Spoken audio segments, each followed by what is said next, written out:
que entran en la prueba que tenemos el próximo miércoles, o sea, el miércoles 18 de noviembre. Tenemos pruebas de los contenidos que vamos a ver en esta clase, ¿ya? Y al final vamos a dar otra información. Entonces, los objetivos, evaluar las relaciones entre el Estado y el mercado, ya considerando temas como sueldo, productividad, etc. Pero específicamente dentro de esta clase yo junté los 3 objetivos de las clases que entran en esta prueba, que es conocer el crecimiento económico y desarrollo humano, conocer qué es la pobreza y sus diferentes nociones o visiones, y recordar, conocer qué son y cómo funcionan las escuelas económicas. Y es con este último Profe, objetivo, perdón, profe, ¿te ¿no van a escucho? entrar las cooperativas? ¿Las qué? ¿Las cooperativas? No, esa va para la última evaluación, ¿ya? La última clase que vimos va para la última evaluación, la que va a ser en diciembre. ¿Estamos? Entonces, empezamos con este último objetivo, que es conocer y cómo funcionan las escuelas económicas, ¿ya? Que fue un contenido que vimos hace bastante tiempo atrás, ¿ya? Las escuelas económicas son teorías respecto del funcionamiento de la economía de los países y que los países deciden cuál aplicar, ¿ya? Y hay dos, nosotros destacamos dos que existieron, o que surgieron, mejor dicho, surgieron en el siglo XIX, y dos que van a surgir en el siglo XX, ¿ya? Entonces, dice, vamos a partir por la del siglo XIX. Dice, las escuelas económicas formulan modelos explicativos del funcionamiento de la economía, y con ellos las acciones que permitirían potenciarla. Si bien estas teorías nunca han sido aplicadas de manera pura, han determinado las políticas económicas de los estados y los proyectos sociopolíticos que estos impulsan. O sea, depende de la tendencia política, depende de qué tipo de sistema o escuela económica se aplica en un país. A veces este sistema se aplica y se mantiene aunque los gobiernos cambien de tendencia política, ¿ya? Se mantiene, por ejemplo, en el caso de Chile, el sistema neoliberal. Se le hicieron algunos cambios, pero se mantuvo el sistema neoliberal aplicado durante la dictadura y siguieron los gobiernos en democracia aplicando este mismo modelo. Entonces vamos a partir con las del siglo XIX. La primera es la escuela clásica o la escuela liberal. Aquí dice, el origen de toda riqueza es el trabajo humano.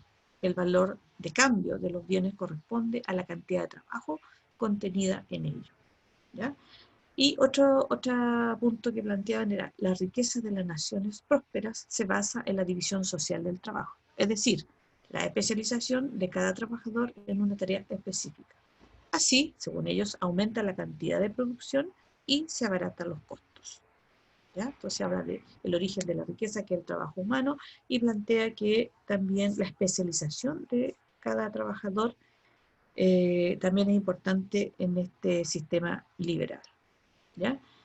Ellos plantean, dice, el aumento de la producción hace accesible los bienes a todos los grupos de la sociedad a través del libre intercambio del excedente. O sea, el hecho de que aumente la producción, esto estaría permitiendo que las personas tengan acceso a los bienes, ¿ya? Ahora, dice que el comercio o el intercambio es propio de la naturaleza humana, ¿ya? Y dice, al igual que la búsqueda del beneficio personal, o sea, que uno busque la ganancia cuando hace un negocio, es algo propio, según lo que plantean ellos, de la naturaleza humana. Entonces dice, el Estado debe permitir que la economía se regule sola, a través de la mano invisible del mercado, todo eso entre comillas, limitándose a garantizar la paz interna y el respeto de las leyes. O sea, aquí la base de este sistema no solamente es la riqueza que implica el trabajo humano, sino que lo que plantean es que el Estado tiene que permitir que la economía funcione sola y solamente se regula a través de la mano del mercado, ¿ya? ¿Qué es lo que hace el Estado? El Estado garantizaría que hubiera paz y hubiera respeto a la ley. ¿Para qué? Para que la economía pudiera funcionar de manera adecuada, ¿ya? Ahora, la mano invisible del mercado es que funcione la ley de la oferta y la demanda, ¿ya? Ahora, ¿qué pasó en Chile con esta escuela? Dice, esta escuela económica fue predominante a lo largo del siglo XIX en Occidente, dando forma al sistema capitalista en Europa. Siguiendo este modelo, Chile buscó su inserción al capitalismo mediante la exportación de materias primas, como por ejemplo el salitre. ¿Ya? O sea, en Chile, como en todos los países de Occidente, primó este tipo de economía y aquí también se aplicó este tipo de economía, ¿ya? Liberal, capitalista también. La otra escuela que surge en el siglo XIX es la escuela marxista. Dice, el trabajo asalariado se basa en la explotación, ¿ya? Y aquí plantea que la explotación, la burguesía se apropia de una parte del valor del trabajo de sus trabajadores, de sus empleados, ¿ya? No va todo el beneficio a los trabajadores, sino que la burguesía se apropia de una parte. Dice, la división del trabajo es fuente de riqueza. Esta tiende a su acumulación por la burguesía, ¿ya? Y como el otro sistema planteaba la especialización, la división del trabajo, aquí plantea que esto favorecería a un grupo que sería la burguesía, y ellos se llevarían la riqueza, no los trabajadores, ¿ya? No los obreros, por ejemplo. Dice, la división social del trabajo genera alienación, es decir, se pierde el sentido de identificación con la creación propia, lo que deshumaniza a las personas. O sea que las personas funcionarían prácticamente como unas máquinas en forma automática y que no se dan cuenta de qué cosas están haciendo, no tienen conciencia del trabajo que están haciendo. Por eso se habla de una alienación. Eso es lo que plantea el marxismo. Dice, otro planteamiento dice, el origen de la explotación de unos sobre otros es la propiedad privada, ¿ya? O sea, dice, la armonía social solo puede lograrse a través de su anulación. O sea, ellos no están de acuerdo con la existencia de la propiedad privada. De hecho, el marxismo plantea la propiedad colectiva. ¿Ya? Dice, en Chile, ¿qué pasó? Si bien Marx propuso como organización económico-política la sociedad de productores libremente asociados, sus ideas derivaron en la planificación económica estatal tras la Revolución Rusa de 1917. O sea, estas ideas se tomaron para llevar a cabo la planificación económica durante el periodo de la Revolución Rusa, a partir de 1917, y se mantuvo hasta que se creó la Unión Soviética, ¿ya? Dice, aunque en Chile nunca se aplicó un modelo de desarrollo de planificación central, la breve experiencia de la República Socialista en 1932 y el gobierno de la Unidad Popular con Salvador Allende entre 1970 y 1973, que se declararon marxistas, se inspiraron en estos principios. Es decir, la República, en Chile, la República Socialista duró 12 días más o menos. Ahí ellos hicieron planteamientos, pero nunca se llevaron a cabo o se llevaron a la práctica, pero sí hicieron planteamientos para cambiar el modelo económico, el año 32, siguiendo este modelo marxista. Y durante la Unidad Popular sí se empezaron a llevar a cabo algunos cambios respecto de la economía, estableciendo algunos sectores de la economía, y uno era el sector social, en que el Estado empezó a nacionalizar y a estatizar algunas empresas privadas que eran nacionales y otras eran extranjeras y que eran consideradas estratégicas para la economía del país, ¿ya? ¿Por qué? Porque en este caso el Estado es el máximo organismo que toma las decisiones. Por eso se habla de una economía centralmente planificada o una economía de planificación estatal. El Estado organiza y planifica toda la economía. No hay propiedad privada, ¿ya? Ahora, aparte de la economía liberal, del marxismo que surgen en el siglo XIX, también hay escuelas que van a surgir, económicas que van a surgir en el siglo XX, ¿ya? Y vamos a ver cuáles son estas. La escuela keynesiana, ¿ya? Dice, la iniciativa privada y el Estado son agentes clave de la economía. Entonces, aquí se habla de que tanto el sector privado como el sector estatal o el sector fiscal son importantes y que los dos tienen que funcionar, ¿ya? De una manera complementaria. Por eso también se habla de una economía mixta, ¿sí? Entonces, aquí es bien importante que el Estado sí tiene participación, sí tiene que preocuparse sobre todo. Ellos plantean que el Estado debe ocupar recursos estatales o recursos del Estado para el gasto público y también regulando los impuestos, ¿sí? Ahora, ellos plantean que la principal amenaza para la economía es el desempleo, pues este reduce la demanda, lo que frena la producción.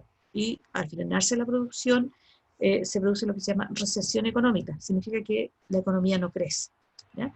Tanto los impuestos como el gasto social deben orientarse a la generación de puestos de trabajo, ¿ya? O sea, el Estado tiene que destinar recursos a generar puestos de trabajo y así estimular áreas como las industrias, la construcción de obras públicas, servicios básicos. ¿Para qué? Para activar la economía, ¿ya? Ahora, en Chile, dice, tras la Gran Depresión de 1929, estas ideas dieron lugar al llamado estado de bienestar o estado benefactor, ¿ya? En que la seguridad social, por ejemplo, acceso a servicios básicos de toda la población, pasó a ser un deber del Estado, ¿ya? En Latinoamérica y Chile se implementó el modelo de industrialización por sustitución de importaciones, lo que se llamó el modelo ISI, que buscó disminuir la dependencia de mercados extranjeros y proteger y fomentar la industria nacional a través de un activo rol del Estado. O sea, aquí se pone fin a lo que fue el periodo de economía liberal en Chile y se plantea establecer un sistema que se llamó estado de bienestar o estado benefactor, basado en las ideas keynesianas, ¿ya? Y aquí el Estado se tiene que preocupar de todo lo que es la parte social, ¿ya? Que antes se decía, no, el Estado no tiene la obligación de preocuparse. Y de hecho hay un modelo neoliberal que dice que no tiene que preocuparse, no es obligación del Estado. Pero acá sí, se plantea que sí. ¿Cuáles son estas preocupaciones sociales? El acceso a la vivienda, el acceso a la salud, a la educación. ¿Se fijan?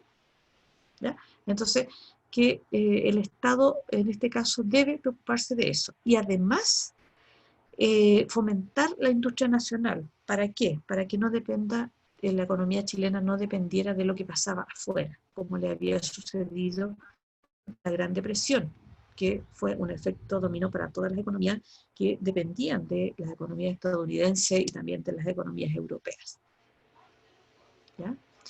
La otra escuela que surge es, en el siglo XX es el neoliberalismo o la escuela neoliberal. Dice, la economía no es predecible ni regulable, ¿ya? Según Hayek, que es uno de los teóricos.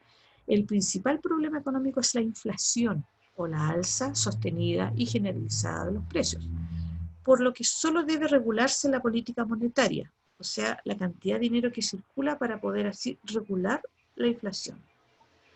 Otro punto que plantea, dice, todos los servicios incluyendo los básicos, perdón, deben privatizarse, todos, ¿ya? Agua, luz, todos los servicios deben privatizarse. Ningún gobierno sabe mejor que los individuos cuáles son sus necesidades. O sea, el gobierno sabe más que la persona cuáles son sus necesidades. No es deber del Estado prestar asistencia social. Eso lo plantea Friedman, también un ideólogo de este sistema neoliberal. Ojo, que en Chile el agua, por ejemplo, está privatizada, la energía también privatizada. En Chile, ¿qué pasó en Chile? A partir de los años 70, el estado de bienestar comienza a ser cuestionado, llevando a implementar algunos conceptos neoliberales en países como Estados Unidos durante el gobierno de Ronald Reagan e Inglaterra durante el gobierno de la primer ministra Margaret Thatcher, ¿ya? En Chile, el modelo neoliberal empezó su implementación durante el régimen o dictadura militar. Y de ahí en adelante ha seguido funcionando y se le han hecho algunos cambios, preocupándose sobre todo de la parte social, ¿ya? En lo fundamental. Y nosotros hemos visto que sigue este mismo modelo y el Estado ha tenido que también salir a preocuparse de asuntos sociales y ahora último las mismas personas recurriendo a sus fondos de pensiones también a preocuparse de la situación social, ¿ya? Principales exponentes de la escuela clásica, Adam Smith, ¿ya?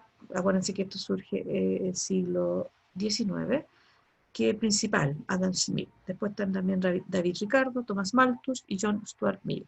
Pero Adam Smith es como el ideólogo más importante. Marx, acuérdense de marxismo, viene del apellido de este personaje, que también fue el intelectual militante comunista de origen judío que planteó estas ideas del marxismo, ¿ya? De ahí se llama marxismo por su apellido. Y la escuela keynesiana, o también que se habla del sistema mixto, ¿ya? En la economía, viene de este personaje que es John Maynard Keynes. también tomando el apellido de este personaje, ¿ya? Entonces, la economía mixta y el llamado estado de bienestar se basan en las ideas de este personaje, ¿ya? De la escuela keynesiana. Y aquí plantea algunas características de cómo debe funcionar el mercado. Y la escuela neoliberal, que surge fundamentalmente en la escuela de la Universidad de Chicago, la escuela de economía de la Universidad de Chicago, y donde el principal teórico fue Milton Friedman, ¿ya? Antes también había sido Friedrich von Hayek, pero aquí en Chile se tomaron fundamentalmente las ideas de la escuela de Chicago. Aquí en Chile se aplicó esto y funcionaron como los economistas que aplicaron todo esto, fueron llamados los Chicago Boys, que algunos los han escuchado por ahí, ¿ya? Son economistas de la Católica que después estudiaron en Chicago, ¿ya?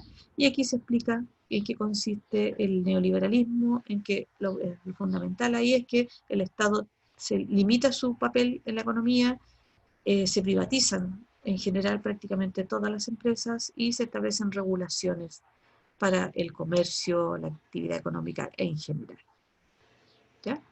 Entonces, ahí todos los sistemas económicos dependen de un sistema político, normalmente. Y todos tienen como característica el rol que debe cumplir el Estado. Algunos dicen que un rol muy, muy suave. Otros que el rol del Estado es importantísimo. Otros que debe complementarse entre lo privado y el Estado. ¿Se fijan? Entonces, y otro que un sistema dice, no, la economía funciona sola. Otro dice, no, el Estado regula cómo funciona la economía. ¿Ya? Ahí está la diferencia. Entonces, ahí cada Estado fue tomando estas ideas para aplicarlas en sus países. Ahora, el otro tema es el crecimiento económico y el desarrollo. Y esta es la clave. ¿Qué es lo que es crecimiento? ¿Qué tiene relación con lo que produce un país? El desarrollo tiene que ver con el desarrollo humano, por lo tanto se refiere al nivel de bienestar que alcanza la población en un determinado país. Entonces, crecimiento económico, riqueza, lo que produce un país, desarrollo humano tiene que ver con la calidad de vida, con el bienestar de la población. Esto ya lo habíamos visto, así que... Y algunos conceptos, el Producto Interno Bruto es lo que produce un país en un tiempo determinado. Producto Interno Bruto, ¿ya? El producto es lo que se produce dentro y fuera del país, pero con recursos nacionales, ¿ya? El IMASEC. IMASEC significa Índice Mensual de Actividad Económica y nos permite ver la actividad económica en los distintos sectores de la economía de manera mensual, ¿ya? Y esto de manera mensual también nos permite ver de manera anual. Por ejemplo, el IMASEC, ahora estamos en noviembre, el IMASEC de noviembre se compara con el IMASEC de noviembre del año 2019. ¿Verdad? Y que mide cómo crece la actividad económica. Y el PIB per cápita es como si toda la riqueza del país se dividiera por todos los habitantes, ¿ya? Y da una cifra, que es el Producto Interno Bruto per cápita, ¿ya? Y que si pasa los 30.000, se considera que los países alcanzan el nivel de desarrollo, país desarrollado, ¿ya? Este gráfico lo pusimos pensando en que el crecimiento de la economía influye o le influyen al crecimiento de la economía aspectos internos y externos, ¿ya? Las crisis que pasan en otros países, las guerras que suceden en otros países pueden influir en el crecimiento económico. Pero también hay situaciones internas, ¿ya? La crisis social. La pandemia es una crisis, hay dos puntos, lo que sucede afuera, lo que sucede dentro del país con la pandemia, por ejemplo. Pero si hay un golpe de Estado, eso es una situación interna que también va a afectar al crecimiento económico. La elección de Estados Unidos también, que es un hecho externo. ¿Se fijan? Y va a influir en el crecimiento. Y aquí las expectativas de crecimiento para Chile, ¿ya? Que nosotros las vimos, que aquí influye lo que pasa afuera, la pandemia, si funciona o no la economía, etcétera, etcétera. Y hay proyecciones, siempre se van a hacer proyecciones de un año para otro. Y el PIB per cápita, ¿cómo fue evolucionando? Nosotros en los 80 teníamos más o menos $2.922 per cápita o por persona, y llegamos a 25.958 también dólares per cápita, ¿ya? Ahora, ojo que dijimos que eso no, uno podría decir, hoy lo ideal es que a cada uno nos toquen $30.000 o $25.000, no es así, porque uno de los graves problemas que tiene Chile es la gran desigualdad, ¿sí? En que la riqueza del país le llega a los más, a un grupo muy pequeño y normalmente a los que tienen más recursos. Aquí hay un ejemplo del IMASEC que yo les decía, que mide de octubre del 2018 a octubre del 2019. Fíjense el índice IMASEC, que es el índice de crecimiento de la economía, ¿ya? Aquí influyó bastante la crisis social, ¿cierto? Y que hubo un crecimiento negativo en este caso, o un decrecimiento, podríamos decir de manera más correcta, ¿ya? Ahora, el otro aspecto del desarrollo humano. El desarrollo humano se mide por el IDH, que significa Índice de Desarrollo, que es un indicador que creó el Programa de las Naciones Unidas para el Desarrollo desde 1990. Se aplica en 188 países. ¿Y qué cosas mide? La esperanza de vida, el acceso a la educación y la calidad de vida de las personas en distintos países, ¿ya? Y también hay otro índice que es el llamado índice o coeficiente de Gini. Y este nos permite ver la desigualdad. Y ahí nos permite ver, en base a la desigualdad, el nivel o la calidad de vida de las personas, ¿ya? El bienestar, de la distribución de la riqueza. Y aquí yo les puse también ejemplos de el desarrollo, el índice de desarrollo humano, los países más altos, los que tienen más bajos. Chile normalmente está en el lugar 41, ya, término medio, y lo que se mide ahí que es la esperanza de vida, la educación, ¿ya? Y aquí está el lugar de Chile, normalmente Chile está entre el 41 y el 42 a nivel mundial, en cuanto a desarrollo humano. Hay cosas que en Chile se desarrollan bastante bien, la esperanza de vida es alta en Chile, pero hay otros elementos que se miden que no están tan bien, que hay que mejorar. Por eso está en un nivel intermedio. Y la desigualdad. Si nosotros nos fijamos aquí, donde hay mayor desigualdad son los colores más oscuros, el coeficiente de Gini también lo va a indicar ahí, ¿ya? Y los colores, los tonos más suaves son los países que tienen una situación mejor en cuanto a, digamos, una mayor igualdad o equidad, por verlo desde otro punto de vista. Relacionado con esto, la pobreza. Ya nosotros también vimos qué significa ser pobre. En cuanto a la dimensión clásica, ser pobre es que uno no tiene los recursos necesarios para satisfacer las necesidades. Los recursos son siempre poquitos, pero las necesidades siempre son infinitas, ¿ya? Esa es la noción básica de lo que es la pobreza. Carezco de recursos, no puedo satisfacer mis necesidades básicas, ¿ya? Entonces, esa es la noción. Pero nosotros vimos en clase que había otras dimensiones, ¿ya? Aquí está una imagen de grupos más vulnerables, las condiciones de vivienda, etc. Y aquí está la pobreza por ingresos, que es la visión clásica, ¿ya? Que se mide siempre, y cómo fue esta evolución, ¿ya? Y en este caso, la pobreza en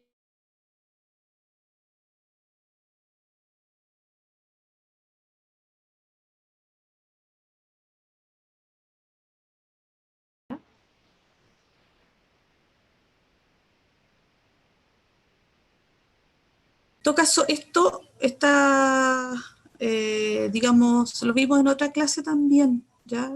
Y estábamos en el desarrollo humano, el coeficiente de Gini, la pobreza, que también alcanzamos a ver, y que dijimos que tenía varias dimensiones, no solamente la económica, sino la educacional, la salud, el trabajo, la vivienda, y el entorno y las redes sociales, ¿ya?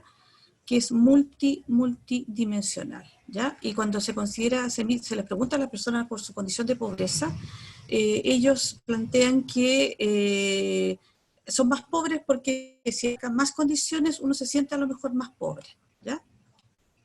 Y que esto existe en todas las regiones del país y hay regiones que tienen mayor pobreza. Ahora, lo que me importa decirles es que la prueba de la próxima semana entonces entra, y quiero que lo recuerden, las escuelas económicas, crecimiento económico y desarrollo humano, la pobreza y sus diferentes visiones, ¿ya? Y también yo puse notas del segundo semestre, ¿ya? Están las dos notas, si ustedes las van a ver las notas, están puestas las dos notas. Primera nota era un trabajo, ¿ya? Y la segunda, perdón, y Profe. la segunda una prueba, dígame. Lo que pasa es que yo me revisé las notas porque me meto como toda la semana así y a mí me Ya. falta la primera nota. Vela, revísala hoy día, ¿ya? Ya, Revísala hoy día, están puestas, Veriusca. Y ya, profe, gracias. están las dos notas puestas. Ahora, las pruebas pendientes, yo las voy a tomar nuevamente el 10 de diciembre, ¿ya? En todo caso, después le voy a volver a recordar, falta todavía. Ahora, la gente que no me mandó los trabajos, porque yo les di un correo especial, ¿ya? Que no me mandó los trabajos, los mandó a otro correo durante noviembre, mándemelos lo antes posible. ¿Cuál es el correo?